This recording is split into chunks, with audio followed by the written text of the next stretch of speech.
70인을 세우셨다, 달리 70인을 세우셨다 이렇게 말씀하신 걸 보면 12사도 말고 따로 그런 70명의 제자들을 세워서 주님께서 친히 가시려는 각동각처로 둘씩 앞서서 보내셨다. 그래서 복음을 전하고 또 이제 오실 메시아를 영접할 수 있도록 하는 그런 전도의 사명을 감당하게 하셨습니다. 그래서 둘씩 보내셨다라고 보면 둘은 증거자의 숫자니까 그리스도의 증인으로서 그렇게 확신을 가지고 이렇게 복음을 전하는 것이 될 것이고, 또 둘이 연합해서 함께 하나님의 나라를 잘 세워나가는, 하나님의 나라는 협력해서 함께 세워져 나가는 건데요, 우리가 다 물론 혼자 가서 할 때도 있지만 함께 세워져 나간다.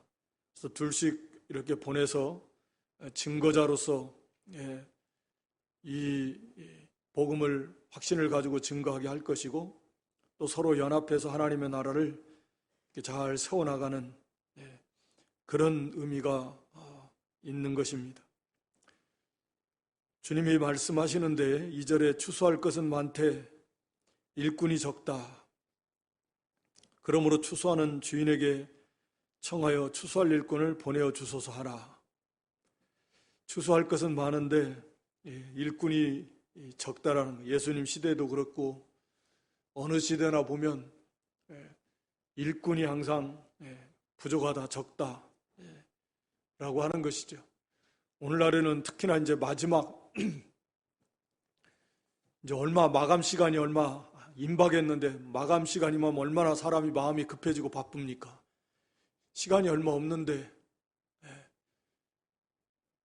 이제 정말 주님의 재림이 가까이 왔고, 우리가 말씀을 보면 예루살렘에서부터 시작된 이 복음이 전 세계, 예루살렘의 복음을 거부하니 유대인들이, 그래서 이 복음의 물길이 세계 만방에 다 흘러서 모든 민족에게 복음이 전파되고, 또 마지막에 저 유대 땅에 이 복음이 이제 전파되고, 그들이 다 회개하고 예수 그리스도를 영접하, 그러면 이제 끝이 온다 그랬는데, 이 세상에 거의 대부분의 민족에게 복음이 전파됐고, 소수민족 얼마 몇 개 안 남은 거의 끝이요, 끝. 모르겠습니다. 우리가 북한의 복음화를 위해서도 기도하지만 사실 북한은 이미 과거에 동양의 예루살렘이라고 할 만큼 복음이 전파됐고 대부흥이 일어났던 것이고, 그런 식으로 말하면 지금 터키 지역 순례연, 거기도 옛날에 다 아시아 사도들에 의해서, 사도 바울에 의해서 복음이 전파되고 교회가 세워졌던 곳인데, 그러면 그들을 거기에 또 다시 그런 흐름이 이어질까? 그건 모르겠습니다. 그래도 하여튼 북한에도 복음의 문이 활짝 열리면 좋겠는데, 글쎄 저는 개인적으로 글쎄 확실히는 모르겠어요. 이미 복음의 물길 한번 지나간 곳이고, 그곳에 또 여전히 믿는 성도들이 있고, 하여튼 복음은 거의 다 전파됐습니다. 그 중국에도 이 드러나지 않은 소수민족까지 합치면 한 400개 이상 된다 그러잖아요. 소수민족이 말도 안 통하고. 근데 그 사람들끼리도 소수민족이 소수민족을 복음을 전하게 하는 거예요. 그래서 이렇게 묘족 마을도 제가 가서 하룻밤 자기도 하고 산에 가서 그 묘족들 자기들이 가서 전하는, 그 사람들은 또 그 사람들에게 마음을 열어요. 한족들에 대한 두려움이 있고 피해의식이 있고, 그래서 자기들끼리 산속에서 이제 이렇게 부족 사이처럼 모여서 삽니다. 가족들 그냥 산에다가 짓고 사는데, 나라에서 정책적으로 건물을 지어주기도 하고 하는데, 그런데도 복음을 막 전해요.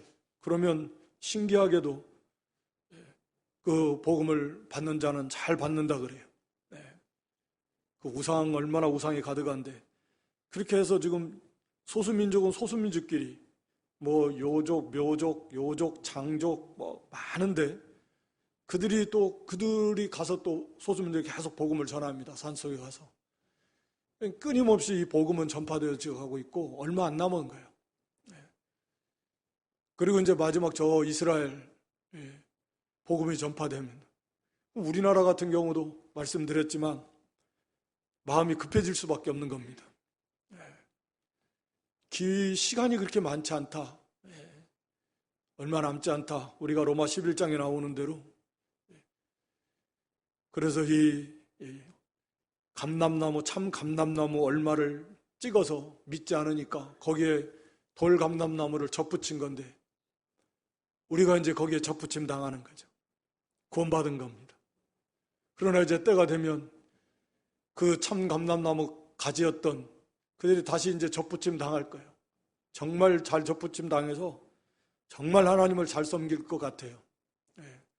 얼마나 더 잘 접붙임을 당하겠는가. 애초부터 뭐 그 사람들은 뭐 하나님 섬기고 뭐 지금도 초막절 지키고 다 그렇게 하는데 그리스도를 배척할 뿐이지, 그들이 회개하고 그리스도를 깨달으면 성경에 나온 대로 정말 애통하면서 철저히 회개하면서 자기들이 얼마나 어리석었나 그 회개 많이 하고 아마 철저하게 아마 잘 섬길 것 같습니다.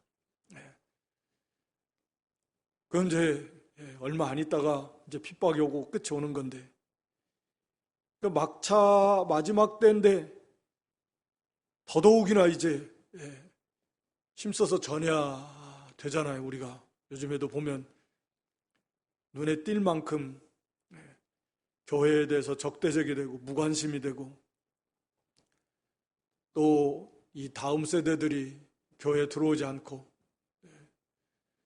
대부분 다 연로해져서 이제 천국 다 가고 나면 교회도 유럽계처럼 젊은 사람들은 별로 없고, 교회가 점점 연세 드신 분들만 있다가 천국 가시고 나면 이제 그 자리를 채워지지가 않으면 교회가 이제 저절로 쭈그러들고 문 닫는 거죠. 신앙의 유산을 잘 물려주지 못해가지고 우리가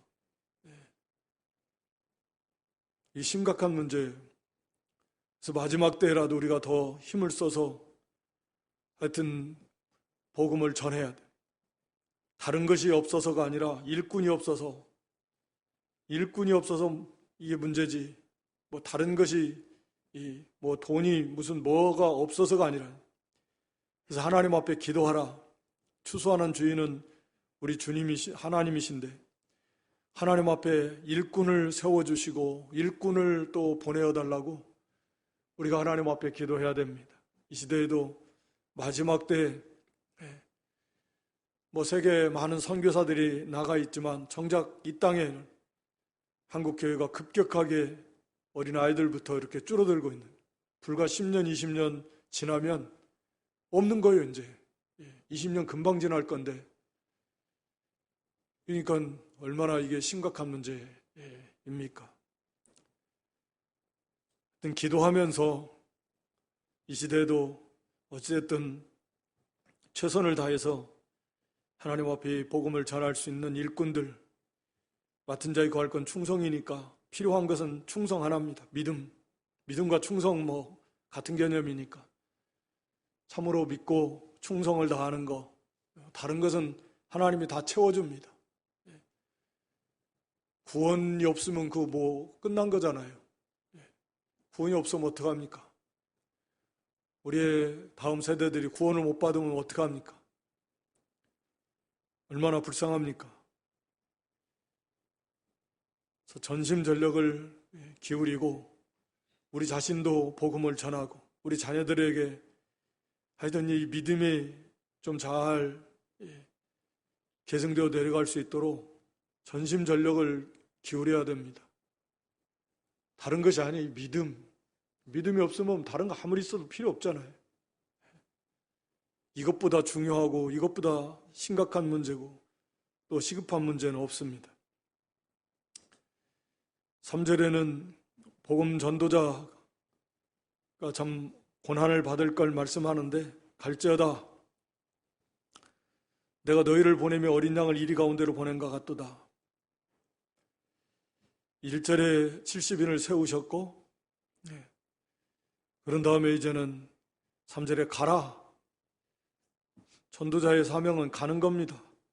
우리가 마태 28장 마지막에 가서도 가서 모든 민족으로 제자를 삼아라. 가야 돼. 가라고 하는 것에 가는, 보내시는 곳에 가는 거죠. 그게 어디가 됐든 간에 그래 요한복음 4장에 보면 그 추수할 때가 아직 넉 달 있어야 되는데 아직 넉 달이 안 됐습니다. 사람의 생각으로 아직 사마리아 땅은 이건 복음을 받기에는 아직 때가 아직 이르지 않은 것 같습니다. 그러나 주님은 넉 달이 돼야 된다고 하지만 벌써 다 희어서 추수할 때가 됐다라는 거예요. 사람의 생각으로 저 사람은 아직은 때가 아닌 것 같아.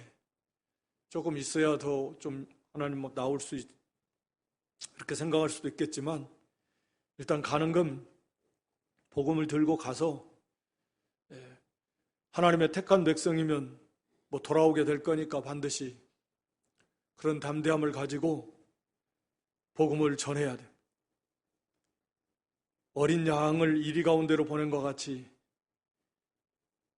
대적하는 무리들이 많고 그로 인해서 크고 작은 어려움들이 많을 것이다.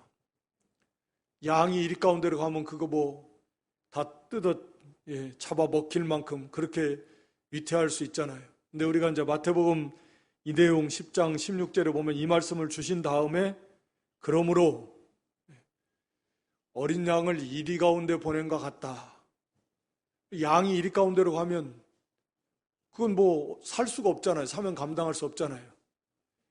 그런데 이제 거기에 대해서 해결책을 주시는 거죠. 뭐라고 하십니까? 그러므로 너희는 뱀같이 지혜롭고 그 다음에 비둘기같이 순결하라. 그러니까 그러므로 해결책을 딱 답을 줘서 보내시는 거예요. 양을 이리 가운데로 보낸 것 같은데 뭐 양을 이리 가운데 좀 그냥 먹잇감 주는 것밖에 안 돼. 감당할 수 없지만 그러므로 해결책이 딱 있어요.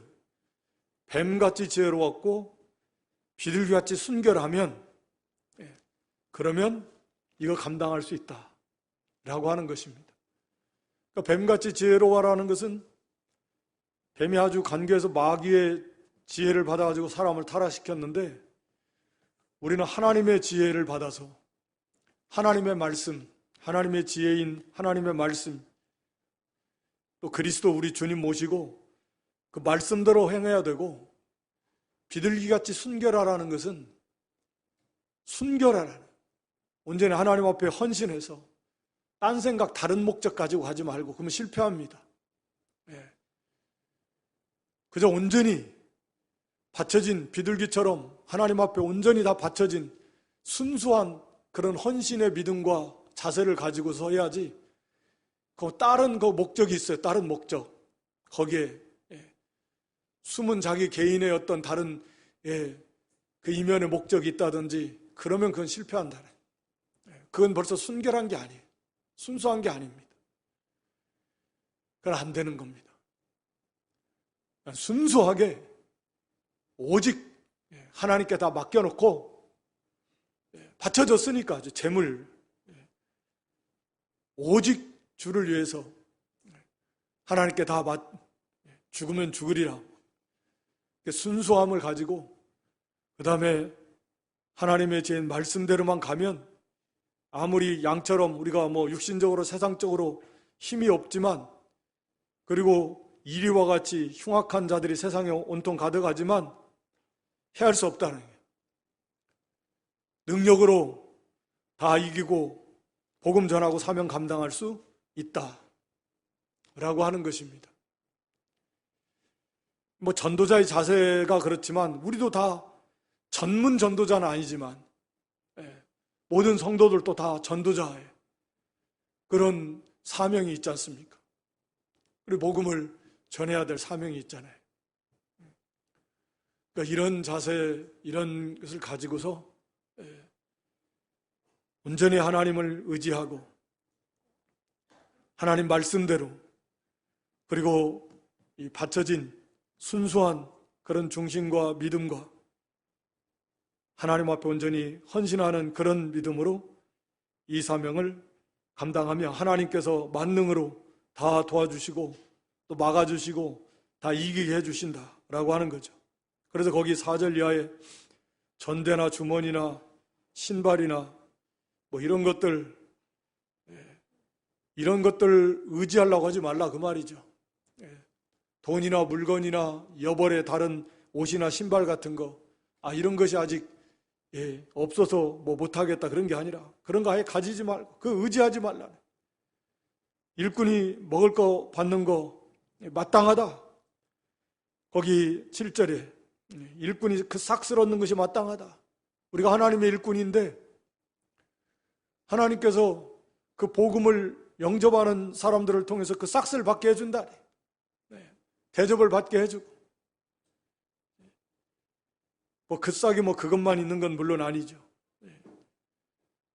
그렇게 복음을 전함으로 죄 가서도 기쁨이 충만하고 하나님의 큰 역사를 체험하고 영혼을 구원해내고 그 믿음이 자라나고 하늘에 보화를 쌓고 하는 건데 이 땅에서도 하나님이 그 싹스를 주신다.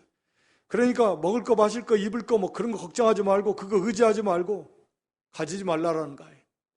있는 그대로 지금 현재 그 상태로 가라는 겁니다.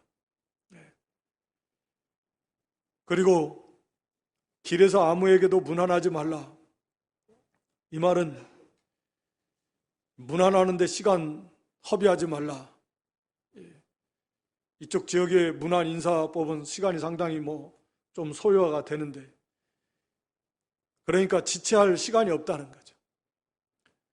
그렇게 문안 인사하다가 지금 시급하게 한 영혼 빨리 구원해내야 되는데 지금 문안 인사하는 그런 데다 지금 마음도 뺏기고 시간을 빼앗길 여력이 없다는 거예요. 그만큼 이게 급하다는 거예요. 중요하다는 거예요.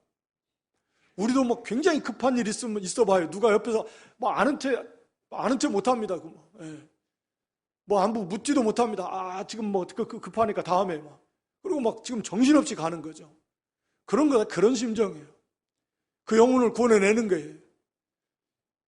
자칫 지금 영원한 지금 지옥 불 속으로 떨어지는 수도 있는 건데 그 사람 구원해내는 거예요. 이것이 얼마나 중요하고 또 시급한 일인가. 그 어떤 것과 비교할 수 없을 만큼 화급을 다투는 일이다. 그러니까 아예 그냥 문안 인사하는데 그런데 허투루 시간 쓸 그런 여유가 없다. 그래서 전심전력으로 가서 이런 자세로 가서 복음을 전해야 된다. 라고 하는 것입니다. 그리고 먼저 집에 들어가서 이 집에 평안할지어다. 물론 이것은 이 복음을 전하는 거죠. 그리스도 안에서의 참된 평안, 그리스도를 영접할 때 참 평안이 있는 거니까 이 평안할지어다. 복음을 전해주고 복을 빌어주고 그리스도를 영접할 때 우리 주님께서도 부활하신 다음에 너에게 평강이 있을지어다. 참 평안은 그리스도로 말미암아서 그리스도 안에서 하나님과의 이 평안이 회복되는 게 그리고 그 안에서 참 평안을 누릴 수가 있습니다. 그러니까 평안의 복음의 신발을 신으라 그랬잖아요. 그러니까 이 복음을 전해주는 게 그 심령과 그 가정에 참 평안을 전해주는 것입니다. 물론 평안이라는 게 뭐 단순한 그 마음의 그 평안 그런 개념이 아니잖아요. 모든 슬픔과 고통과 두려움과 물론 뭐 모든 불행과 저주로부터의 완전한 자유 그리고 완벽한 최고의 누릴 수 있는 행복 한마디로 구원의 은혜입니다. 구원의 은혜. 그래서 이 평안을 가서 전해줘야 된다. 그러니까 여기 먼저라고 말한 거 보면 5절에도 어느 집에 들어가든지 먼저 그러니까 가장 우선적인 것이 이 가서 앞에서도 뭐 지금 너무너무 지금 시간을 다투는 것처럼 아주 시급한 문제. 가서도 뭐 다른 거 앞세우지 말고 복음 전하라. 복음. 복음 먼저 전하라. 그 아브라함의 늙은 종이 그 리브가 데려오면서 보여줬던 그 모습들이 있지 않습니까?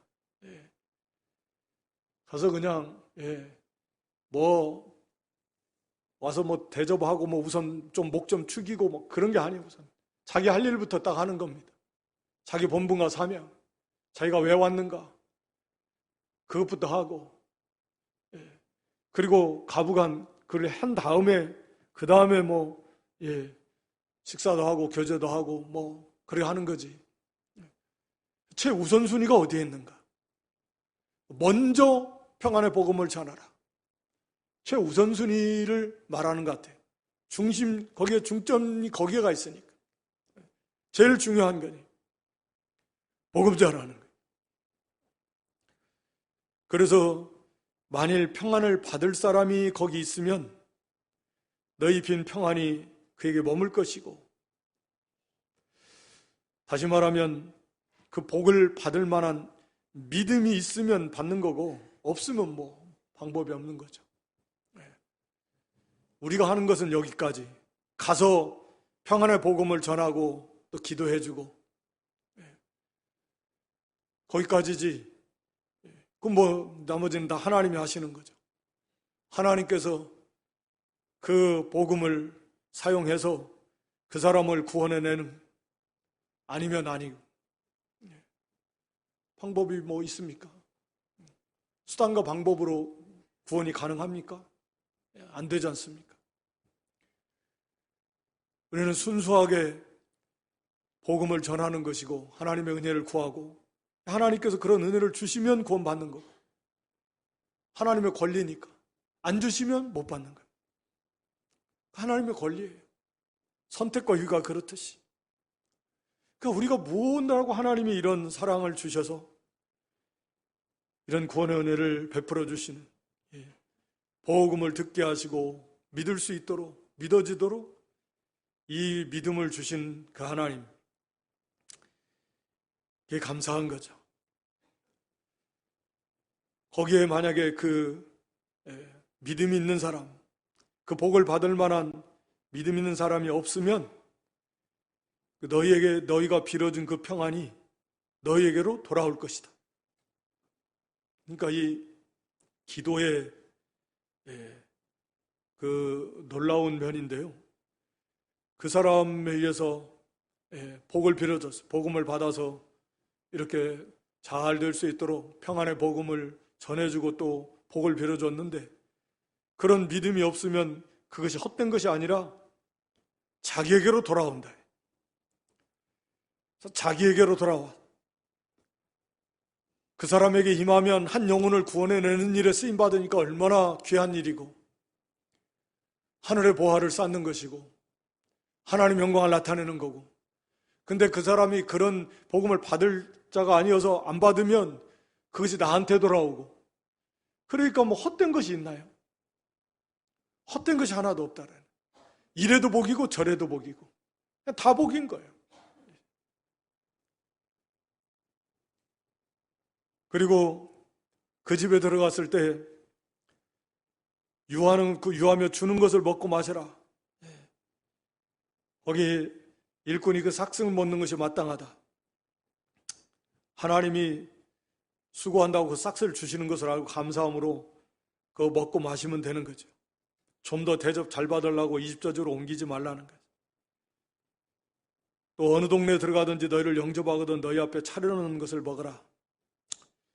그러니까 아마 이 말씀은 유대인들 제자들의 입장에서 당시에 벌써 유대인들이 먹을 수 없는 그런 레위기에 나오는 그런 음식들도 있을 수 있었을 것 같아요. 당연히. 가서 이방인들에게도 전하, 뭐 안 믿는 사람들에게 전하. 근데 그들이 주는 음식 가운데는 먹을 수 없는 것도 있었겠지만 그거 묻지 말고 어차피 뭐 그거 이미 실체 되신 그리스도께서 오셔서 그 의식, 의문, 제도는 다 이제 폐하해졌는 건데, 그래서 먹으라는 거예요. 감사함으로 먹으면 되는 그런 의미도 여기에 포함이 되어 있는 것으로 우리가 이해를 합니다. 그래서 거기서 먹고 병자들을 고치고 또 하나님의 나라가 너희에게 가까이 왔다. 그래서 병자들을 고쳐주고 하나님의 나라가 가까이 왔는 이 복음, 하나님의 복음을 믿음으로 하나님의 나라가 그 가운데 임하는 거 아닙니까? 그러니까 병자들을 고쳐주는 것은 항상 그런 거죠. 뭐 사실은 그 마음의 문을 열어서 복음을 잘 받도록 하는 하나의 그런 보조적인 수단이고, 또 이 전하는 자들이 하나님이 보내신 그런 사람이다라는 하나의 증거가 되는 것이고, 사도들처럼 또 예수님처럼. 그래서 육신의 문제, 병들을 고쳐주고, 그러면서 하나님의 나라가 너희에게 가까이 왔다. 이렇게 복음을 전파하라는 것입니다. 하나님의 나라는 하나님의 그 다스리는 나라, 하나님의 왕으로 섬기는 나라, 그게 하나님의 나라지 않습니까? 하나님의 나라. 앞으로 예수님의 재림으로 인해서 이루어질 완성될 하나님의 나라. 그리고 이 땅에는 이제 교회가 하나님의 나라. 우리 한 사람 한 사람 10년 가운데 하나님의 다스림을 받는 게 그게 하나님의 나라예요. 하나님의 나라. 하나님의 통치를 잘 받으면 내 안에 하나님의 나라가 이루어지는 거고, 우리 가정에 하나님의 나라가 이루어지는 거고, 교회가 온전히 하나님의 나라가 이루어지는 겁니다. 하나님의 통치를 안 받으면 하나님의 나라가 아니에요. 모양은 하나님의 나라일지 몰라도 하나님의 통치를 안 받으면 하나님의 나라가 아니다 라고 하는 거. 근데 이제 뭐 영접하지 않든 복음을 받지도 않을 뿐만 아니라 영접도 안 한다. 뭐 그러면 뭐 발에 묻은 먼지까지도 털어서 철저하게 그들과 너희와 우리는 먼지 하나라도 관계가 없을 만큼 완전히 관계가 단절된 하나님의 심판을 받을 것을 말씀하고 있는 겁니다. 그래서 거기 12절 이하에 기록한 대로 여기 복음을 받고도 배척하고 믿지 않는 자들의 죄가 그 복음을 듣지 못하고 이 배척한 그런 죄보다 더 크다. 당연하겠죠. 그만큼 지식이 많고 많이 보고 많이 들었는데 거기에 그걸 갖다가 배척하면 거기 그만큼의 그 책임이 더 무겁게 이렇게 늘어나게 된다라고 하는 것입니다. 그래서 거기 고라신, 벳세다, 가버나움, 예수님께서 많은 그 권능을 행하셨던 고을들입니다. 또 가버나움 같은 경우는 예수님의 사역의 근거지라고도 할 수 있는 것입니다. 그러니까 예수님께서 그렇게 놀라운 그런 이적 말씀도 가르쳐 주시고, 그렇게 이적 메시아 대신 표적을 많이 보여주시고 그랬는데도 그들이 받지 않았기 때문에 그들의 죄는 뭐 훨씬 더 크다.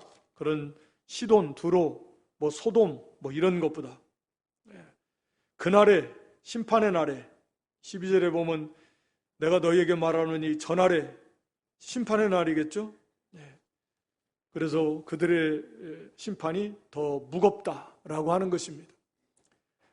그래서 이 구원의 세계 속에서도 상급이 차등이 있겠지만 이 심판의 세계 속에서도 당연히 더 크고 더 무거운 그런 더 큰 형벌을 받는 사람도 있을 것이고, 상대적으로 그런 차등이 분명히 있다. 오늘 여기 본문의 말씀에도 그걸 말씀하고 있는 겁니다. 그래서 너희들 가버나움, 뭐 고라진, 벳세다 같은 그 지역 사람들이 소돔 사람들보다도 또 두로와 시돈 사람들보다도 더 큰 심판을 받을 것이다. 더 큰 심판을 받을 것입니다. 그러니까 이 복음을 듣고도 그러면 뭐 복음 차라리 안 듣는 게 낫다 생각할지 모르지만 복음 안 들으면 어떡하겠어요? 구원받을 기회 자체가 없는데. 예수님의 직접 예수님이 오셔서 그런 어마어마한 이적을 다 보여주시고, 그래도 안 믿는 거 보면 다시 한번 이 믿음이라고 하는 것이 얼마나 위대한 선물인지 우리가 알 수 있잖아요. 우리가 예수님 눈으로 보지 못했고, 예수님이 어떤 이적을 베푸신 것, 뭐 다른 사람이 뭐 복음 전도자가 뭐 이적을 베푸는 경우를 보셨을 수도 있겠지만 대부분은 뭐 이적을 뭐 크게 베푼 것도 아니고, 그냥 말씀만 전했어요. 내가 이스라엘을 뭐 가본 적도 없고, 뭐 전혀 관계도 없는 것 같은데 이 말씀을 전해도 그것이 싹 믿어진다는 것이, 그래서 이게 참 어마어마한 하나님의 역사이고 은혜이고 하나님의 능력, 그 힘의 강력으로 역사하심을 따라 믿는 우리에게, 그랬잖아요. 에베소 1장 19절인가요? 하나님의 그 힘의 강력으로 역사하셔서 우리가 믿어지는 겁니다. 그러니까 믿음만큼 위대한 선물이 없다, 우리에게는. 그런 어떤 이적, 그건 뭐 이적 가지고 구원을 주나요? 예수님이 그렇게 이적 많이 보여줬지만 그 믿지 않았거든요. 믿기가 그렇게 불가능한 거예요. 그런데 하나님께서 그 능력으로 우리를 중생 살려가지고 그냥 부활시켜서 영을 부활시켜가지고 회개하고 믿게 했었으니까 얼마나 그게 큰 능력인가 하는 것을 우리가 깨달아야 됩니다. 그래서 그 믿음 주신 하나님 앞에 감사해야 돼요. 16절은 연합의 관계다. 예수님과 제자들과의 연관됐고, 물론 예수님은 하나님과. 항상 이것도 우리가 기억해야 됩니다. 너희 말을 듣는 건 내 말을 듣고, 너희를 저버리는 건 나를 저버려. 예수님을 저버리는 것은 예수님을 보내신 하나님을 저버리는 거예요. 그러니까 우리가 성도 한 사람이 아니에요. 예수님과 연합되어 있어요. 물론 성도 전체 연합되어 있지만, 그러니까 성도 한 사람 한 사람도 예수님과 연합되어 있고, 물론 예수님은 하나님과 연합, 한 분이시죠. 그러니까 우리가 성도를 항상 생각할 때 예수님의 몸의 한 지체다. 예수님의 손가락과 같다. 예수님의 발가락과 같다. 그렇게 생각하고, 예수님의 몸 된 교회의 지체니까. 와서 예수님의 몸을 갖다가 예수님의 귀와 갖다가 막 귀를 잡아다니겠어요? 귀를 못 살게 굴겠냐? 그걸 생각하면 그건 예수님과 연합되어 있다니. 우리가 그걸 알면 우리 자신도 내가 예수님과 연합되어 있는, 거기에 대한 대단한 이 자부심을 가질 수 있고, 교만하라는 것이 아니라 내가 예수님과 나와 큰 위로가 되고 힘이 되는 연합이 돼서 뗄 수 없어요. 절대로. 영원토록. 그럼 다른 형제도 그렇게 예수님과 연합되어 있으니까 그렇게 존귀 여겨야 된다. 존귀 여기십시오. 지극히 존귀 여기세요. 한 사람 한 사람을 귀하게 여기십시오. 예수님과 연합되어 있다. 성도 한 사람 실족케 하면 큰 연자방아 맷돌 목에 달고 깊은 바다에 빠지는 것이 더 낫다 그랬습니다. 언제나 그것을 생각해야지. 여기서도 그건 예수님 배척하는 거고 하나님을 대적하는 것 같은 거예요. 하나님의 엄중한 심판을 피할 수 없을 것입니다. 17절에 70명이 돌아와서 기쁨이 충만한 가운데 돌아왔어요. 하나님 말씀을 순종하면 항상 기쁨인데, 특히 복음 전하는 이사역을 순종할 때 말씀을 순종하면 기쁨이 있습니다. 하나님 기뻐하세요. 내 안에 계신 하나님이 기뻐하십니다. 내 영이 기쁘고, 그러니까 당연히 우리 마음도 기쁘고 즐거움이 있어요. 반대로 불순종하면 반대죠. 답답하고 곤고한데, 이게 말씀을 순종하는 기쁨, 또 영혼을 구원해내는 기쁨도 있고, 여기 보니까 하나님의 역사가 나타나니까 귀신들도 항복하고, 귀신 들린 사람이 아마 쫓겨나가고, 예수님의 이름으로, 주의 이름으로 기도를 아마 했을 것 같은데, 예수님의 이름으로 기도하니까 귀신들도 나가고, 이런 역사가 나타나요. 기쁨이 충만하고 그걸 보고 사람들이 또 많이 돌아오고 예수님께로 이들이 전하는 복음을 받아서 예수님 영접하는 큰 역사가 일어나니까 기쁨이 얼마나 하나님 기뻐하시는 거고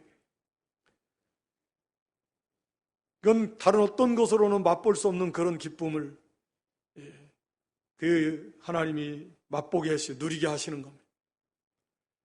그러니까 예수님께서는 그들이 보지 못한 것 또 더 중요한 것을 말씀하는데 사단이 하늘로서 번개처럼 떨어지는 것을 번개같이 떨어지는 것을 내가 보았다.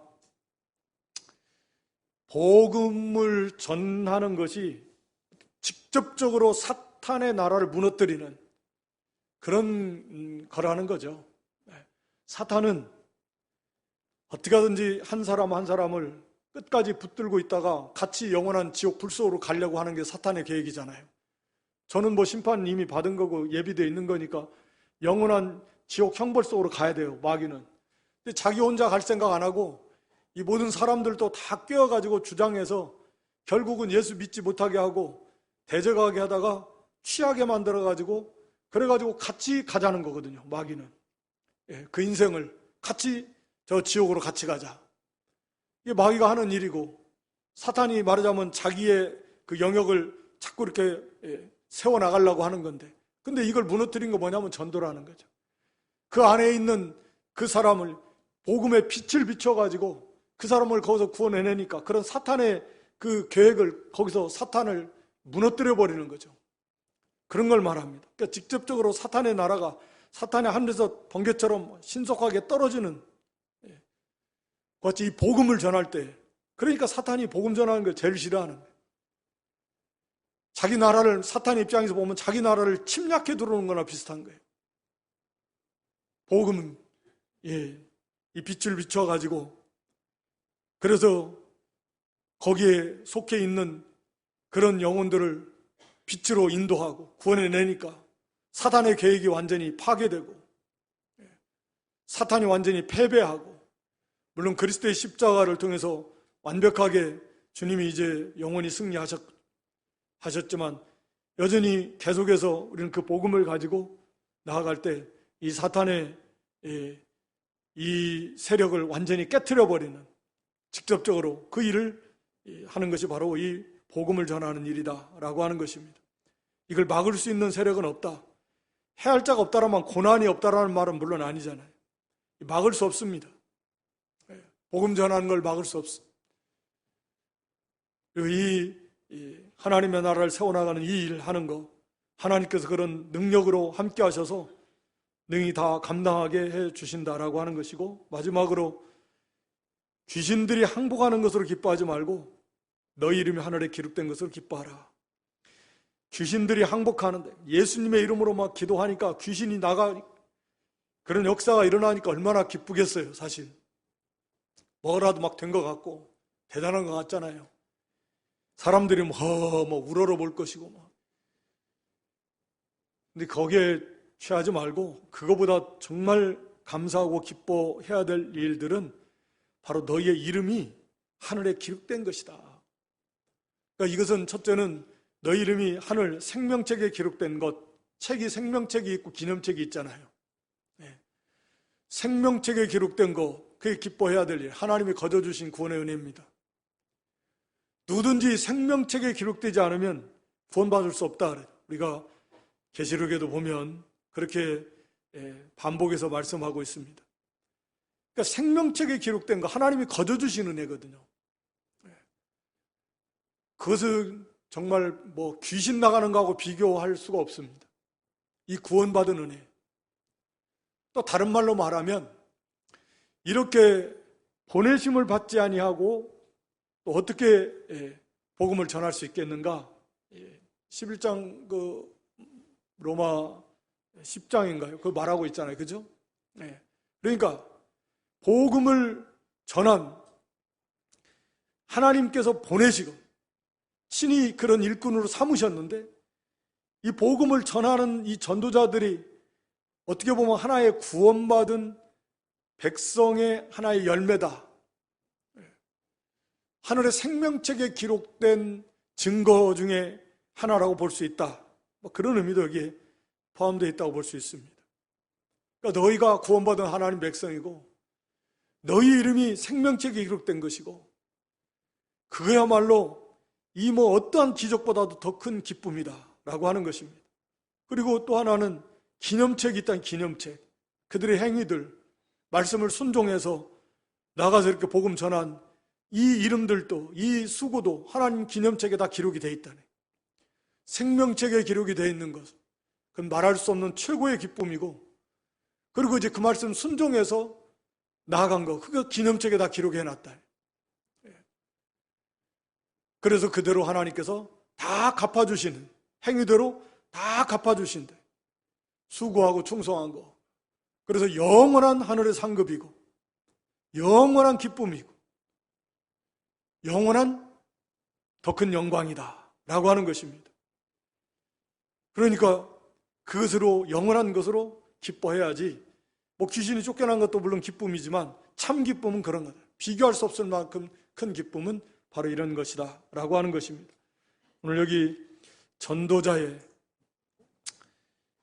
우리가 마지막 시대를 살면서 좀 더 급한 마음을 가지고서 이제 막차라도 어떻게든 태워서 같이 천국을 가야 되겠는데, 이런 심정을 가지고 우리가 힘써 복음을 전해야 됩니다. 일꾼이 부족한데 우리도 기도하고 일꾼을 세워주시고 또 일꾼을 보내주시고 우리도 거기에 동참할 수 있도록 해달라고 기도하면서 힘을 써서 우리가 이 복음을 전하는 일, 그리고 우리는 약하지만 하나님의 지혜로 또 순결함으로 전적으로 하나님만 의지하고 하나님께 맡기고 나가면 다 감당할 수 있다 라고 하는 것입니다.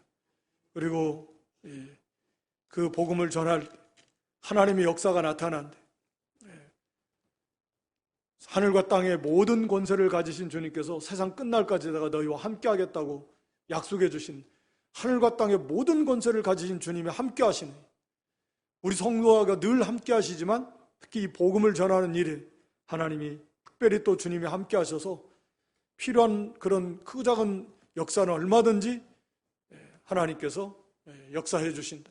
그걸 통해서 하나님의 놀라운 은혜도 체험하고 말씀을 순종하니까 믿음도 자라고 영도 자라고 하나님의 역사가 나타나고 그 영혼이 구원받은 기쁨이 충만하고 하늘의 생명책이 기록되어 있지만 그 기록된 것으로 기뻐하고 또 기념책에 기록해서 하늘의 보화를 쌓고 영원히 하늘의 것으로 세세봉토로 누리는 그런 상급 존귀 영광을 하나님이 주신다 라고 하는, 우리도 힘써서 이 복음을 전하는 일에 참여할 수 있는 믿음 되시기를 주님의 이름으로 축원합니다. 아버지 하나님, 70명의 제자들을 둘씩 보내시면서 갈지어다 이렇게 보내시고 주님이 크신 능력과 은혜로 함께 해주시고 능히 사명을 감당할 수 있도록 은혜를 베풀어 주신 우리 하나님 은혜와 사랑을 감사합니다. 오늘 마지막 시대를 사는 저희들, 이제 좀 더 다급한 심정을 가지고